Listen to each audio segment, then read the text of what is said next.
मौसम विभाग वाले बोल रहे हैं कि तूफान आने वाला है, घर में रहे, सुरक्षित रहे। अब मनान कैसे बताड़ू कि मतलब दंती घर में था, आपके बोरिया में भरावा गई।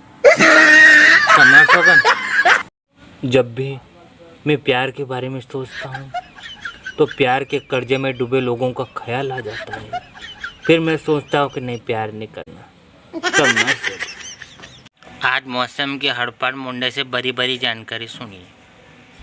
आज पानी छाटे छूटे जाएंगे, 4:30 बजे काला काला बादल हो जाएंगे, वायरा चलेगा, जोर जोर से वायरा चलेगा। तूफान आने की संभावना होगी लेकिन आएगा नहीं। पानी भी ऐसा आएगा कि पत्रे के नेवे चाल जाएंगे, पत्रे के नेवे भी ऐसे चलेंगे कि पानी डबरा जाएगा, पानी ऐसा डबरा जाएगा नाली नदी नाले फन पर आ जाएंगे।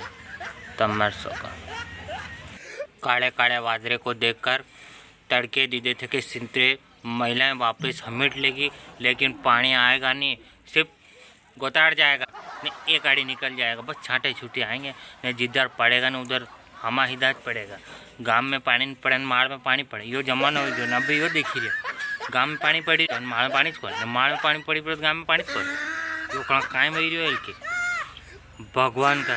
मैं पेट बांध के आऊंगा, मेरा वादा है। अरे काय के लिए आएगा जिमवा?